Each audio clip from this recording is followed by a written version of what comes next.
hope you had a little time to work on a pitch while you were socializing. I enjoyed talking with a number of you.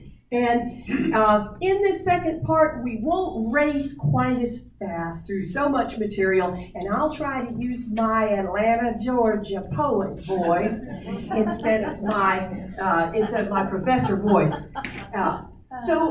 Which of you who worked on a pitch that you'd like to share has a nonfiction book?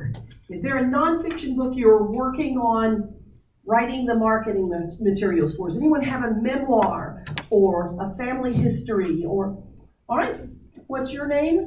Mevany Parmer. All right. As in Parmer County. As in Parmer County, okay. Would you read your description for us? I'm going to pick on something. Alto's album chronicles the life of a courageous panhandle pioneer who raised her 7 children alone in Deaf Smith County during the Dust Bowl. All right. Can you tell us? This is a memoir about how long is it? You've given thought how many words it might run? Is it a short memoir? Is it a saga? It's right about 120 pages. All right. So she can say she can say this concise memoir, this short memoir. Sometimes things sometimes you can get words in there that clue a bookseller in as to what they are potentially using. I heard a really good verb in her description. You want to repeat that first Chronicles. I think chronicles is one of those great touch point words that help people connect if they like to read memoirs. So good job. Any other things that you observed about this book pitch that will help a bookseller understand why they want to use it, why they want to sell it? I used to have to make sales calls on the major book selling outlets. I used to go to New York and meet with the Barnes and Noble folks, or the regional Barnes and Nobles, or the Baker and Taylor folks. And I would come frequently to Hastings. I sure miss that. I used to love coming up to Hastings twice a year and meeting with the sales rep and going through the catalog in a 20-minute appointment to go through an entire season. So you can see why it has to be brief and it has to be right to the point. We unfortunately don't get to do that on our own behalf as much anymore, but we do get to talk to wonderful independent booksellers, like someone was reminding me about Burrowing Our Books in Canyon. So that you've got a sympathetic listening bookseller. Who is working on a novel that's close to publication would like to share your pitch? Me? Pass that on back, Mike. Okay. It can't go too far. Well, I've got a loud enough voice. All right, people hear that? Yeah, I can't reach that and still do that. Yeah, no, I used to be a flight attendant. I can talk loud. Fasten your seatbelts, kids. Okay, in book 1 of the Choice historical series with elements of the supernatural, in the aftermath of World War II, 5 young people, 3 English, 1 Scot, 1 American, 2 women, and 3 veterans, make choices seeking their dreams, influenced by sinister voices that would leave them off the path God had planned for them, and divine voices sent to guide them in the way. All right, thank you. I think we get a sense of what the novel is about. Let's point to a couple of things that are excellent examples of what she's done right here. What was the tense of the verbs? Do you remember some of the verbs? Present tense. Yes, it's present tense. You said make choices, I think. Remind us of some of your active verbs. Make, although that's not a seek, lead, plan, send. Okay, great. Seek, send, plan. Active, colorful, present tense verbs. If action has happened in the past of your novel that you need to say a little bit about to set it up, and I mean like half a sentence, use the past perfect tense. Don't use the past tense. So we can talk more about that, if that doesn't quite make sense. Now, there's another thing that I liked that you did. You've got a complex cast of characters going on. it sounds like, in this novel. Did she name any of them? No. Now, she might have named her protagonist. It would have been okay to give her protagonist a name, I think, but she just described them, the men and the women, where they came from, their nationalities. That helps the bookseller see where this book goes. They don't care about the names of the characters, unless it's Harry Potter. If you're writing the next recognizable character book. So well done. Was it a little long to follow? Yes. Maybe? Yeah. So you might distill that down a little bit, but good going. Good going. Does anyone have a different kind of book? A collection of poetry, a cookbook, an anthology that you need to pitch? Anybody else? And anybody else just dying to share yours? All right, I'll do mine. Mike, we're gonna go with Mike. Need the microphone? Yeah, I'll use the mic. Soft spoken. Okay. A 13-year-old Asian girl from New York City discovers she's the key to saving the Persia of the Arabian Nights stories. But Karen Song doesn't want to be a hero. She's only interested in rescuing her best friend from evil wizards, dangerous genies, and the fabled 40 Thieves. Woo, okay, give us the title. What's the title of your Karen Song and the 40 Thieves. Karen Song in the 40? Oh, it was at the end. I just didn't quite follow that. So, move over, Rick Riordan. Here comes Arabian Nights for a new audience, right? Okay, very good. Did you stay with that from beginning to end? Yes. And you got some really key, cultural, and some cultural keywords. The Arabian Nights is something that resonates with us. We know that this is going to be a story. It might not be bad to say to a bookseller, in the vein of how Rick Riordan reinterpreted Greek and Roman mythology, if that's what you have in mind, or how so-and-so did Arthurian, tales. Maybe you can even point. You probably have some room to point to some books that it might be shelved alongside. Right. Okay. All right. Thank y'all for giving that a try. Good. Let's move on to the A, which was, everybody? Advertising. The time was that the prevailing philosophy was you didn't pay money to advertise books. You promote books, you publicize books, you do events, you use other kinds of strategies, but advertising in the traditional Mad Men sense for a long time was not really considered a great ROI for a publisher's budget. Now you can go back to the 20s and 30s when everyone read the New York Times and every book got launched in New York, and you would find paid newspaper advertisements and magazine advertisements for the books that were expected to lead the list. But for a long time, no, don't even consider advertising. There are other better avenues. Digital changed all that. So I'm not going to expect to just hand you off a menu of things that you could do, or even the latest, greatest, sexiest digital promotion, except to say that they can work for your book. There are lots of them. They are ever changing, and two of the best sources you can rely on to see under the hood, nuts and bolts of how these things are working, are at Joanna Penn's blog and Jane Friedman's book blogs and websites. So if you don't know those two names, Joanna Penn, P-E-N-N. Is that Joanna the creative writer or something? The creative pen. Yes. The creative pen, P-E-N-N. Okay. Yes. And then Jane Friedman, who is a professor in media ecology and who is carved out a niche as one of the most knowledgeable, trustworthy gurus in the business, keeps up with what Facebook is doing with its algorithm more responsibly and can communicate it more clearly than anyone I know. So I want to look at a couple of kinds of things, though, that are readily accessible and affordable to you as authors with potentially Texas-related books, or Texas authors.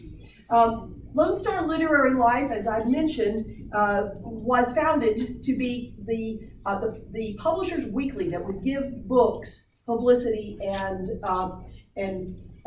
give reviews that we were missing out on from both coasts, from the New York Times and the LA book worlds. Texas is the third largest book universe in the country, and we did not have literary media of our own.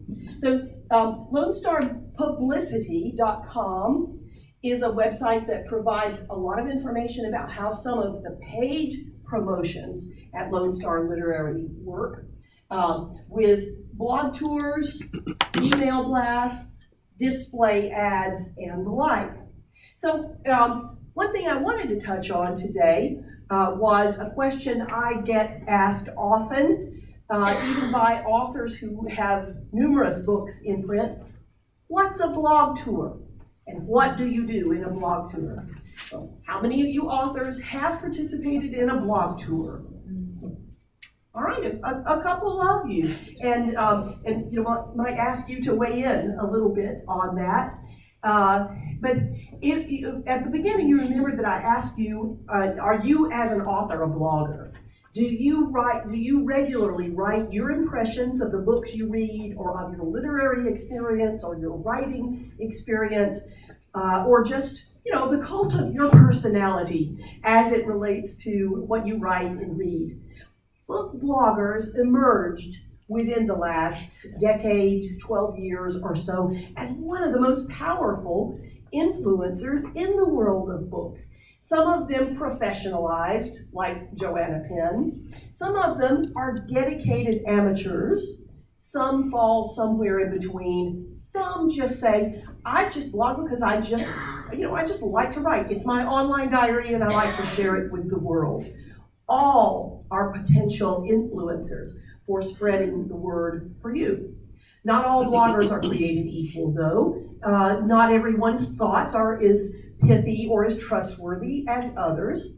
Blog tours are generally organized of a group of like-minded bloggers whose recommendations and opinions are viewed as trustworthy, and they have something in common. Lone Star book blog tours are all writers who have some interest in and capability of writing about Texas-related books.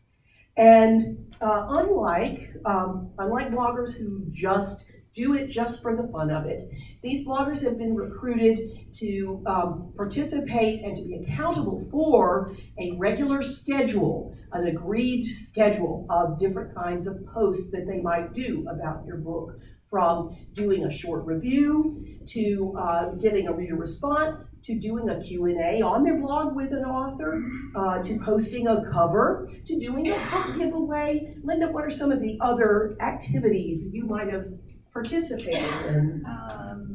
I don't know if I can get the mic all the way to you. Oh, okay. I think people can hear you. Okay, well, I've done a whole lot with you, and also my publicist, we do book With a blogs major publisher, all the she's got time. lots of opportunities. And I write articles. I take one historical aspect of the book and tell about it.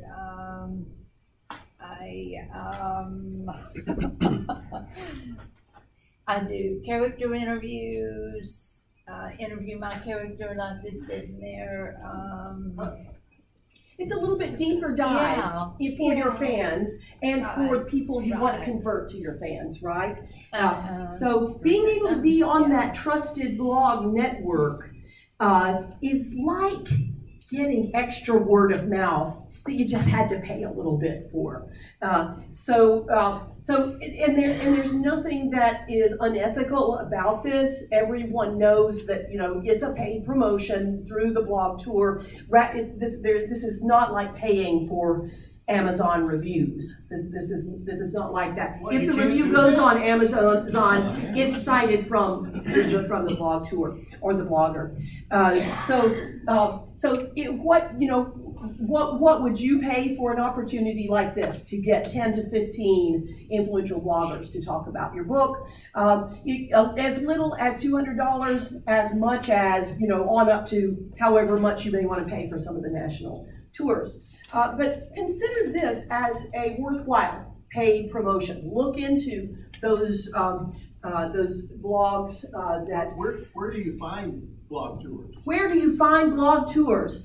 Linda, where would you go first to look, or does your publicist just My say? publicist We sends out booked you for blog this. tours, but Lone Star Literary Live. Barbara. That's a good one if your book is Texas related, but I would Right. say that on Jane Friedman's site, where she'll have a list of blog tour resources, or you can just, Google book blog tours fiction, nonfiction, romance, Oh. Western, and then vet them, do your homework and see if they look like they're worthwhile. Thank you.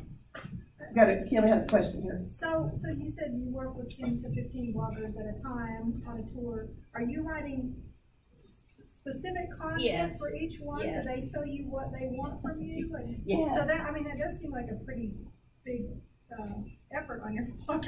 And Yeah, it's it not is. always, It a is. lot of times the bloggers themselves do the promotion, Uh-huh. but Linda's getting more bang for her buck because it's a bully pulpit. Yeah. She's getting to have her voice, and she's building a fan base, as opposed to just taking whatever short review the blogger might have decided to do, which is a toss-up. They might give you a mixed review, they might give you a glowing review.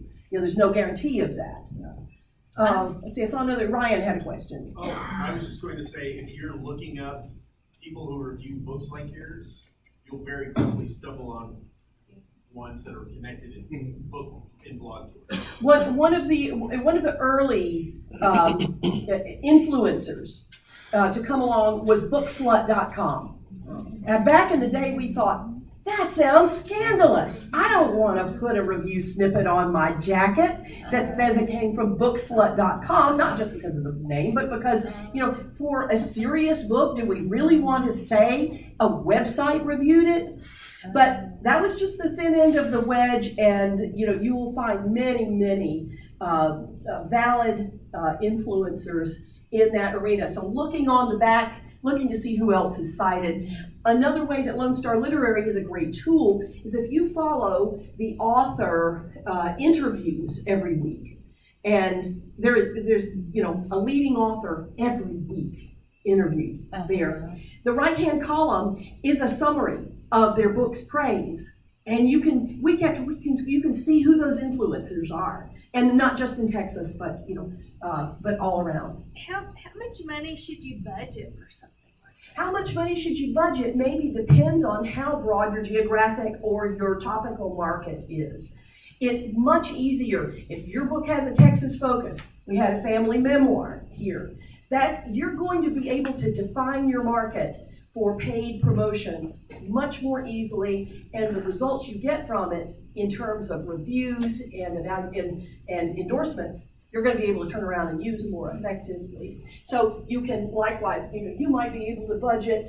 $500 sounds like a lot to some people. It sounds like a real bargain to others. But you might use that as an average figure that you might set aside for these kinds of promotions if your book has a limited niche market. I wanted to show you, and I'll go ahead and dive into this, what a national marketing campaign might include. And I'm going to pass these materials around while you still have time to look at them. How many of you have read Paulette Giles' latest, The News of the World? Juliana highly recommends it. Yes. I think you should approach her as your anniversary speaker. The media kit will tell a little bit about the budget. I don't know exactly where the budget figures are in here. You'll also find the marketing budget often in the advanced reader copy. So I want to spend just a second talking about advanced reader copies, or ARCs as they're known. If you ever want to see your book published in the big dogs, reviewed in the big dogs like Publishers Weekly or Library Journal, the two most influential book review outlets, the New York Times, the Dallas Morning News, should they ever decide to go back to reviewing books, the Houston Chronicle, whatever major outlets review books like this, you'll have to produce an advanced reader copy. Publishers Weekly will expect these 3 to 4 months before publication in order to properly evaluate, assign a reviewer, and prepare to publish the review. We get lots of these at Lone Star Literary Life. We get lots of promotional packets, and they're great learning tools. So I'm going to pass these all around to you. I have the first edition hardcover, the uncorrected proof ARC of that. The paperback, when it came out, notice how they made hay with the National Book Finalist status by the time the paperback was issued, and a media kit that describes how the budget, might run to, 6 and 7 figures. So just all that to say, it's a really wide range. I'm going to start this over with Juliana because she is a fan, and notice that I have brought these, and just, don't make it. Paid ads for books will tend to be much more effective in the digital sphere than in the print sphere these days, barring, let's say you write the next barn burner. Let's say your novel is like The Bone Pickers. Anybody know The Bone Pickers here in Amarillo? And that's going to book everyone in Amarillo is going to want to read. Might you take out an ad in Amarillo Magazine? Maybe so. So it all depends. But advertising in well-regarded digital media is a viable tool within a budget that is accessible to you. So here are some examples of what those ads can look like. All right, let's move on to talking about the thing that is really your ace in the hole. As far as I'm concerned, and this is how I would coach university press authors who had great books and small marketing budgets. With a university press, we could not put many dollars toward promoting their books. Publicity, use that word specifically as different from advertising. Advertising is what you pay for, publicity is what you get for free. Now that is not to say that it won't cost you a little bit to get your publicity and promotions in line. You have to put a few dollars into, doing the coffee mugs and the bookmarks and the business cards and the website and things like that. But once you've invested in those, you don't pay for the space again and again. Reviews, news, interviews, and the greatest influencer, word of mouth. We all know that these are the things that persuade people to pick up a book and read it. Books are not a mass medium, they are a targeted medium. So finding that smaller number of readers that are just right for your book is the challenge. And these are the tools that help get it done. As I just mentioned, it's getting rarer and rarer to have the opportunity for a book to be reviewed in a respected newspaper. That is a sad state of affairs. Even when we launched Lone Star Literary a few years back, we calculated that 93% of readers in a state of 27 million people were not served by any media that published book reviews regularly. And this is in a state where we have a regular syndicated columnist, Glenn Dromgoole, who writes about Texas books and readers. And every newspaper in Texas can carry that column, but few do, so we decided Lone Star Literary would carry Glenn's column. He doesn't do reviews there, but he gives you mention. And it's a big deal if your book gets mentioned. He gives equal time to indie and self-published books and major books, university press books. But how how do you go about getting your book reviewed in any valid media? Well, we talked about one way. Make sure that you've got some kind of advanced copy that looks a little like the professional finished product to hand out to people you expect to be influencers. You won't have to print many of these because you're gonna hand pick them, and you're gonna maybe use some of them for potential blurbers, some of them for potential reviewers, and some of them for potential bookstore buyers. You might need 25 ARCs. You can buy these from some of the same printers that make your finished print-on-demand book, and that's an investment that's worthwhile. If you just want to go down to your Kinko's and spiral bind your manuscript, your page proofs with your cover on it, that can also serve.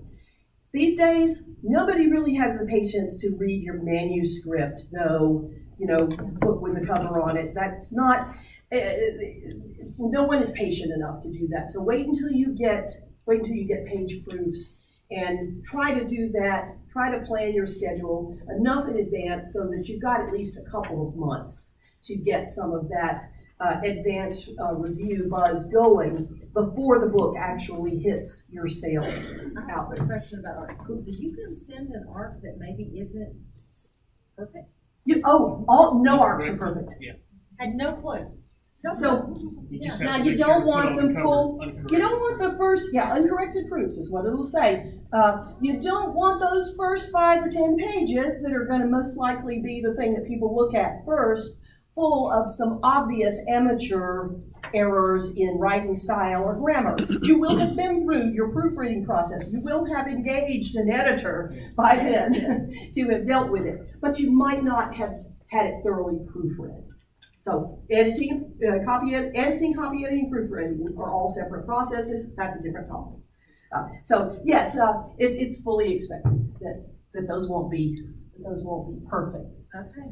Interviews with the media can also be something that you work on setting up. Maybe with your local radio station's morning show, your TV show's afternoon kind of society segment. You can, if your book is about an interesting topic that's connected to local events, or if you're a bit of a known quantity, you can get on those things.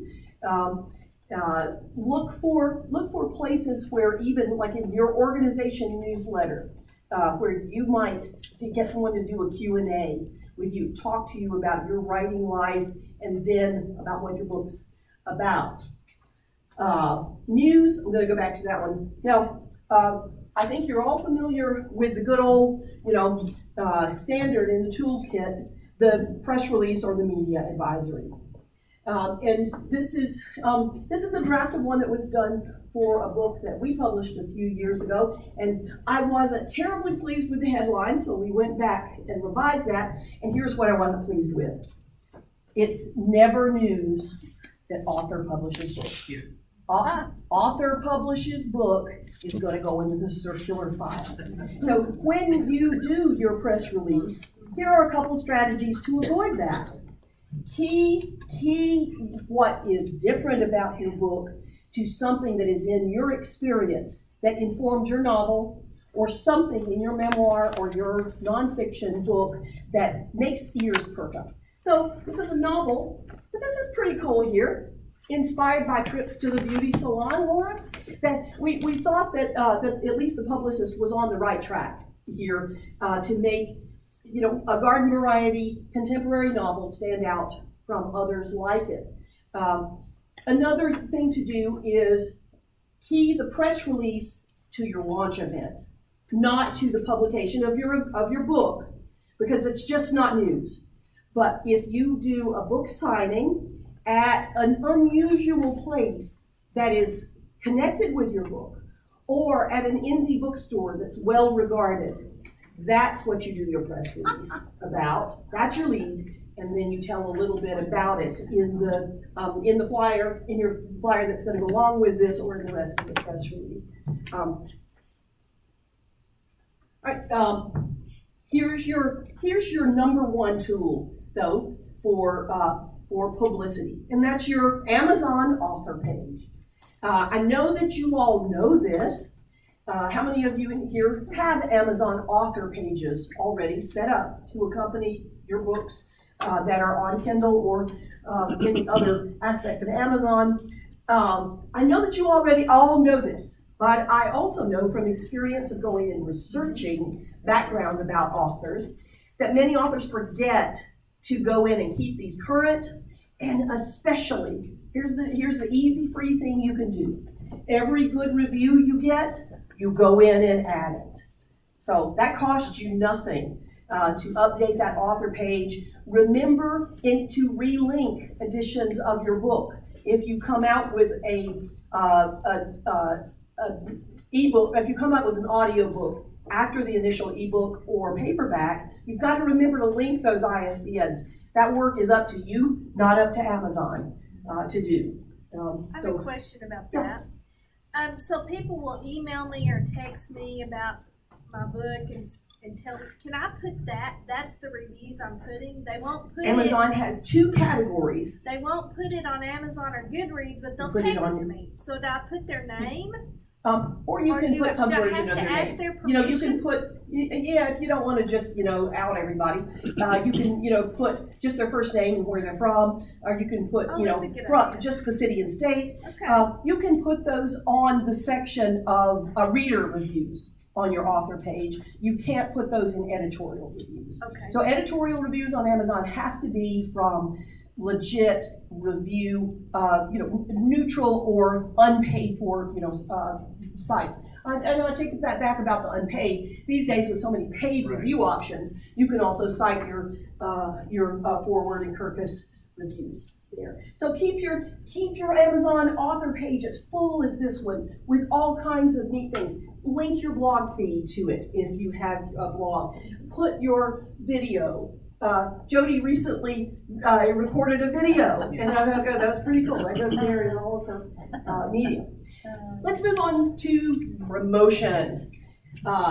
Promotion is the stunts we do. So difference in publicity and promotion is that publicity is information we put out, and promotion is the things we do. What's the number one thing that authors do? We do book signings, and if we are lucky, maybe our book signings look like this.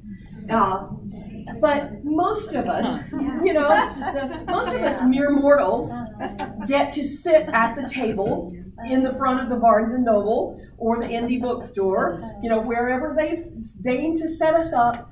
And it's up to us to be our own carnival barkers, to bring people in, to engage visitors, and to do that in a way that's a turn on and not a turn off. That kind of signing can work for some people, but some authors become so discouraged by it because it's just not, it's not their style, or they don't get enough sales that way, that they write off events at all. They write off doing book signings. Let me tell you how to start with one that is going to have better results for you. If you belong to a civic organization or a service organization or an alumni organization or any group of people who are already your champions, start with an event. Ask them if they'll let you do a program on some topic that's tangentially related to your book, or if they like readings, ask them if you can do a reading. And then you sell your books, do the signing afterward. It will make you feel like $1 million, and it will make you feel like you can go on to do other kinds of events, maybe scheduling with your local independent bookstore, who's going to be much more approachable than most Barnes and Nobles. If you're lucky, your community relations manager at your Barnes and Noble is good to work with. And Mathis, we have a terrific one in Lubbock. Terry Hanley is always welcoming, and she'll buy an initial order of your book. She'll put up your poster. She'll put it in the newsletter. Not all CRMs are created the same. No. I think I've worked with Jim here in Amarillo for years. He's still here in Amarillo and doing I events. think so. Rodrigo Godoy also Rodrigo Godoy at the Barnes and Noble in Amarillo. Rodrigo, Also okay. helps with author events and stuff. Great. Great. So this is something worth doing once your book has gotten a little buzz elsewhere. So don't make these the first things. Don't make your table signings at the chain bookstores the first things you do. Let your book get a little more traction, maybe with some news coverage, maybe with some reviews. Get your Amazon numbers up a little bit, and then plan that. And here's a way to get a little bit more attention when you do those card table signings. Get you a table cover imprinted with your book's cover or something about your branding. We have one in our turquoise color with our Paragraph Ranch brand. Make you a poster that stands up like these over here, and invest in a little bit of swag to give away. When you do a giveaway, don't give away a copy of the book.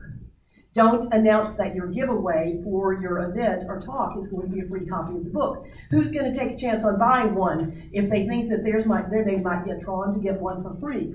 Give away something that people are going to be happy to connect with your book, but that won't keep them from buying the book. And then have the freebies. Can you all who have done this creatively name some things in addition to the business card and the bookmark that some printed items or swag items that have succeeded for you? Who's done postcards? And what do you like sometimes also write thank you notes to your bookseller on a postcard or send a note to a friend? I haven't at this point, but I'm using them. But you've got some postcards that can actually be mailed. Okay. What else? I saw this cool little fold over that up here on the table that is, a mini representation of the book. That's neat. What else? What other? I've seen those little composition books and pencils and pens. T-shirts from Viscaprint with your book cover on the front of it. T-shirts with your book cover on the front of it. I haven't been quite so bold. Anything else? Any other unusual promotions that have worked for you? Get creative. I have a children's book and I'm reproducing one of the drawings in it as a poster. Okay, as a poster. All right, excellent. We are people who like to read books. We like stuff made out of paper. So you can think creatively about that. This is our Meet the Authors invitation we did for a joint book signing recently in Spur. Here is your least cost, most discoverable, most timely promotional tool, your own author website. Now, I know that's pretty obvious to you. Now, how many of you have a book and author website already? Okay. Most of you maintain this on WordPress. I'm guessing might be number one. Some other CRM content, CMS, content management services, platforms, Wix, things like that. The tools are getting easier to make better designed websites. So if you were ever kind of put off about this before, don't be now. Make that number one on your promotion and publicity list. I include it in both categories because it is both a static promotion. You create it and it's connected with your brand, but it's publicity because you're going to put everything that's new and that's news on it. Ours has events, it has buy links to the books, it has a bit of background about us. It was supposed to have our blog. We're not very regular about that. And the most difficult decision out of all of this was deciding what should the name of the blog be. What should the name of the website be? What should the URL be? Some of you, it's easy. You have memorable names, and your authorname.com is just hands down the easy way to identify your website. This is a co-authored book series. We're not going to have KLT@BarbaraBrannon.com. So we made the paragraphranch.com our brand. That was an easy solution. But sometimes authors' names are already taken. There's no domain available. You may have to get creative. You may have to give careful thought to this.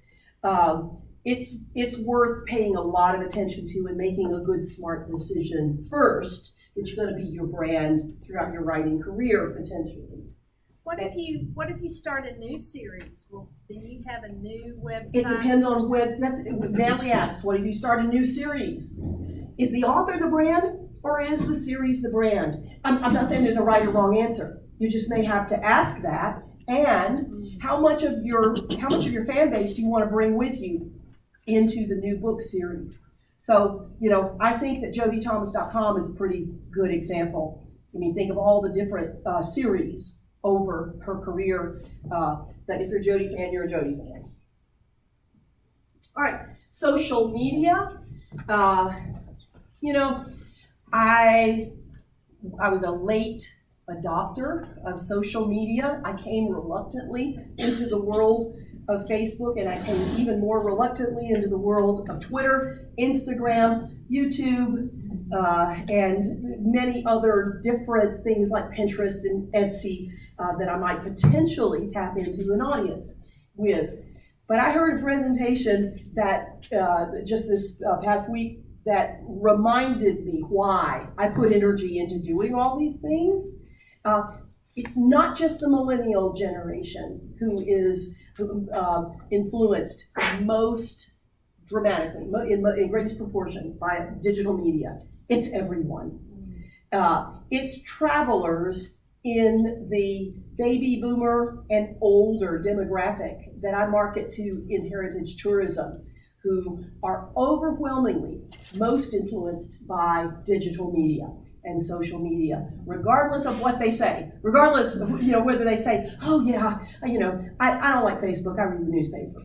But they can't help but be influenced by the digital media that bombard them unless they're just off on an island somewhere. So think carefully about your Facebook presence too. Is your personal Facebook feed the same as your author identity? Most of you who have done this have figured out by now, probably not. I'm a different person as author of my book, and the things I post may be different. Even if I'm trying to build my cult of personality, it's a little bit different. So the difficult decision is how to pick which of those Facebook categories you can have as a page. It's different from what you have as your your personal Facebook feed. If you aren't yet aware that takes a little bit of work, that's why we put it on the marketing checklist for you. Social media promotion in our detailed plan included all these separate steps. And thank goodness there were two of us to divvy up doing all of these because we, when our first book came out, we worked with a publisher that had a huge social media presence to draw on. They had quite a network. We wanted to do everything we could to take advantage of the connections they brought to us, and we checked off, as we did every one of these, on a schedule that would lead to the launch of our book, and that would carry on afterwards. Okay, on the handouts, there's only two things under number 8. Is that all that you? The handout, thank you for asking about that. I meant to mention that the handout was our publisher's brief. That's their brief or guideline for their marketing plan. They had a 2-page marketing plan, and I thought you would like to see what it looked like, the kinds of things that they get, the information they gathered from us as authors, and the messaging that they ran by us for our approval. But that was in no way as detailed as the checklist that we put together for ourselves. If you're interested in our checklist, I'd be glad to email that to you. We planned to create all of this collateral, swag, and signage material, and I did not bring all of that for you today. But if you want to take a closer look at the posters are up here, and our business card is very carefully crafted to be, we hope, eye-catching on the front side, and we put the business stuff on the back side, all the social media links and things like that. Business cards are so inexpensive and they look so good, printed by people like Gotprint and Vistaprint these days, not to mention your local printers you want to patronize. You can do a lot in a small bit of real estate with a well-designed business card. So think it through. Don't just slap something up there. Think this through as a representation of your brand, and don't be afraid of investing $25 more when you need to update it. When your next book comes out, you'll see that our book, the business card that I gave you, is not the one with the second book. We're now at the fifth of our points, the final point, sales. This is your bottom line. That is why you do all the other 4 marketing activities. But it's the one that that is hardest to influence in one really important way, and I wanted to include a little bit of time about this because we may want to discuss some of your solutions, things that have worked for you. We all know that we do all of these things in order to get sales through multiple channels. When I say sales channels, what am I talking about? Multiple ways of getting your books out. Amazon, so online bookstore, world's largest store. By far the most important outlet for almost every book these days. Replacing the previous proportional influence of bricks and mortar stores. Bricks and mortar stores you can break down into chain stores, independent stores, used bookstores. You unfortunately don't benefit from a cutoff, but your relationship with those bookstores, like the Hastings used to be, that carry both used and new, is also important. Comic book stores, if you're a graphic novelist. Gift stores, if your book has a gift angle. Children's stores, if your book is a children's book. So multiple channels. How about libraries? We often forget that libraries are a huge sale potential for us, even if we don't think we're seeing the money directly, because you don't sell your book directly to most libraries. They buy through library distributors. But think about that potential in Texas alone if your book is approved by librarians and put on acquisitions list. What other kinds of sales channels? Somebody just mentioned something I haven't mentioned. How about what we're doing here today? It's at the front of the room, but we call it back of the room sales. So anytime you give a talk as an author, whether it's related to your book or whether it's related to some other aspect of your creative life, you have the potential for getting that box of books out of the trunk of your car. Don't go anywhere without the box of books in the trunk of your car, and a few of your collateral materials and your business cards. My very first commercial book was a travel guide to the ferries of North Carolina. This book sells at places where there are no bookstores. There are often no gas stations. There's nothing but a ferry landing. So that was a great place to sell books, literally out of the trunk of my car as people were in the line to wait to board the ferries. So you can think of creative ways that are sales channels for you. Any others that I'm just not mentioning? Book fairs and vendor shows. Oh, book fairs and vendor shows, yes. And especially for us in a state that has as many great book festivals as Texas, the regional book fairs are excellent outlets. Either book fairs or writing workshops or writing festivals. Either one has potential for you to sell your book either through a co-op arrangement or yourself. So there's a list of all of those. Guess where? On Lone Star Literary Life /read. You'll find a list of the annual book events in Texas. Look through and see which ones might be a target for you. Good, thanks, Rick. Where else? Do most of those type of events cost for you to participate?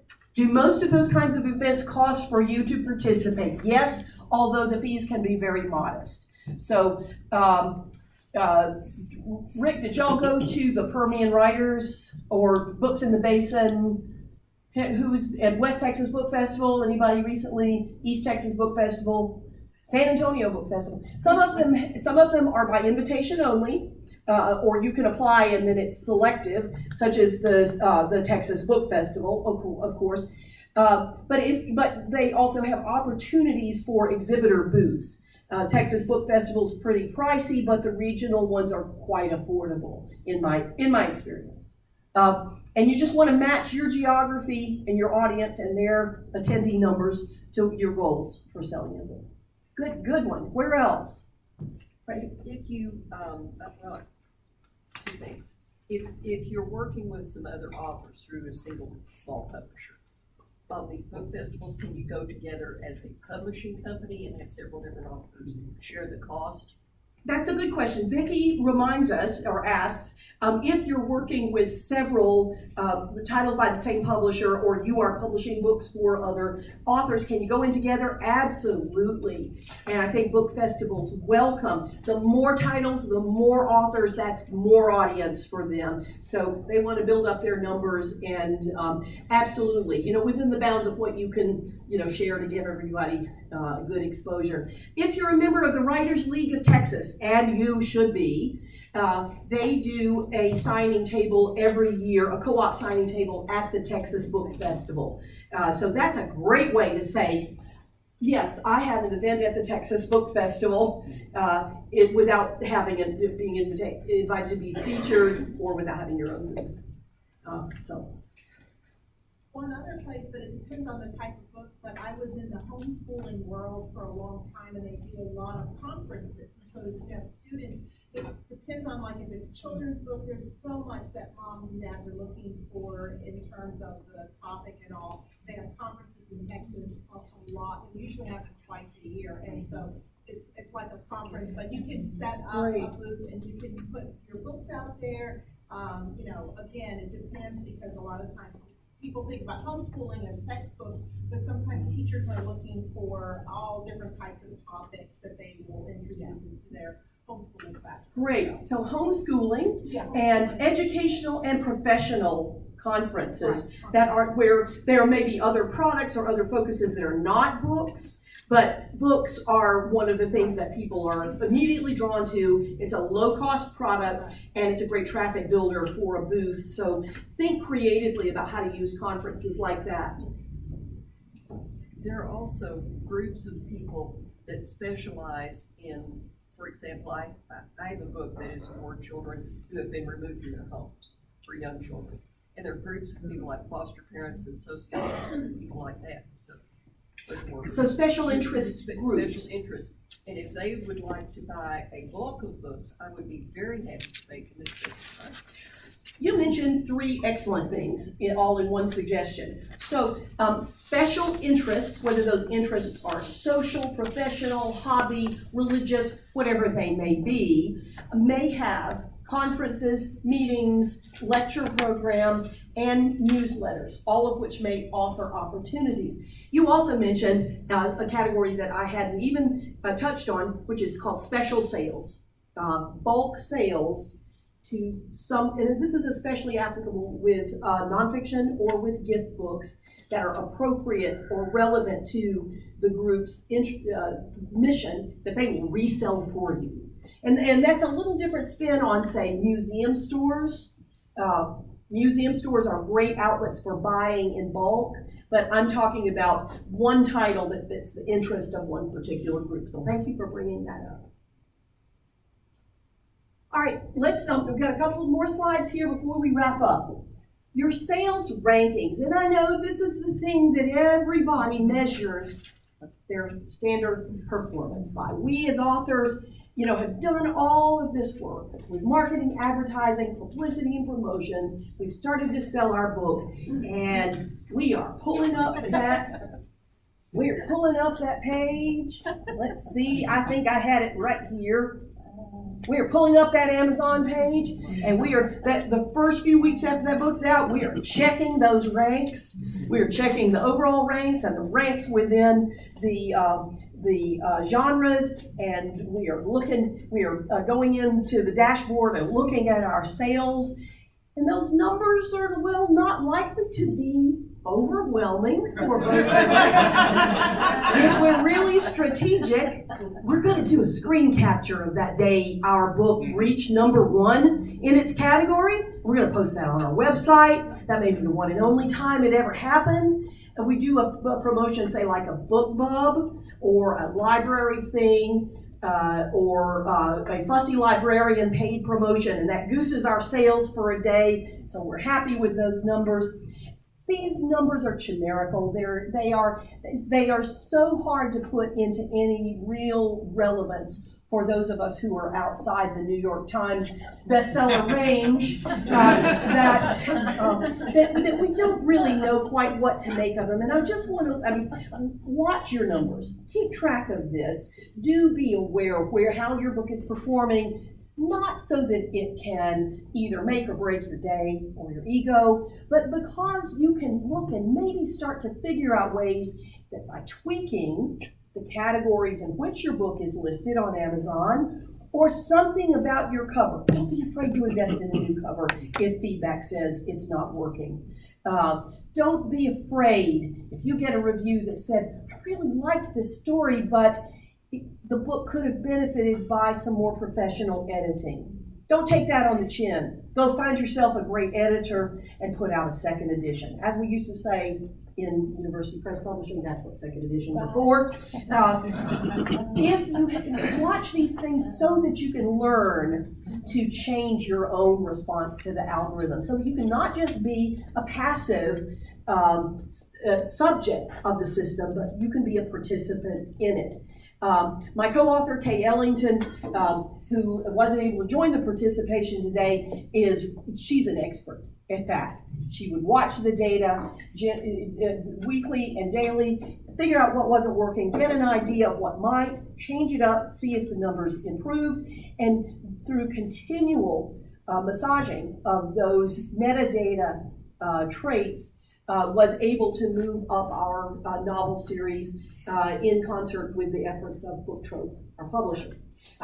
Book Trope, sadly, had a model that was maybe too innovative for its time, and it folded a couple of years ago, and we are now right there with some of you in the publish our own books scenario. But here's what we love about that. The royalty checks come directly to us, and we're in complete control of doing some of these other things that I just mentioned to you. So there, with the possibilities for our success in the book publishing world are greater than ever, and I can tell by the questions that you have already asked that you are already on the ball with it. You are on the way to the kind of success that you want to see in marketing to your ideal readers out there. So thanks for listening to so much of my talking. If you have a few more questions, I think we have a few minutes. And Rick, kick it off. How do you get people to leave reviews on Amazon? Yeah. How do you get people to leave reviews on Amazon? You're talking about your readers, Yes, reader reviews. Right. Well, I mean, and I suppose that you're asking because it's not really considered the ethical thing to do to buy them off with a $100 bill. In ways that you can subtly encourage this. On your printed swag materials, on your bookmarks, your business cards, leave liked what you read, leave a review here, and put your book link, put your Amazon author page, put that on your materials to make it easy to find. In your email signature, where you have it. Oh, I'm not plugged into I'm not on Wi-Fi here. Your email signature as an author should have images of your book covers, buy links, and like what you read here, leave us a review. Or leave me a review. Leave the book a review on Amazon. You just reminding people is the best strategy I know of. Though there may be people here who have better ideas than that. Well, on the one I just published, in the acknowledgement section at the end, I did put, and thank all of you readers who will leave a review for me on Amazon. Just put it at the end of the book. Okay, and I suppose that you didn't already know what the book's link was going to be on Amazon to actually put the link in the No. book itself. No. Though you might be able to go back and change your PDF and put that there. Yeah. And you might further, for those, few QR code users in the room, you could also make a QR code or a bit.ly link for that. Oh, shorten your link. Shorten your Amazon buy link. There is a great article that was out on, I can't remember whose newsletter. One of those influencers had a newsletter with a great step-by-step, screenshot by screenshot, how to create a short link for your Amazon buy link. That was Polaris Studios, and Okay. I linked it on our Texas Okay. High Plains Ride Facebook page. I thought it was very good, succinct, and easy to follow advice. Easy to follow. It is very easy. It is the word Amazon reduced to amcn.com/,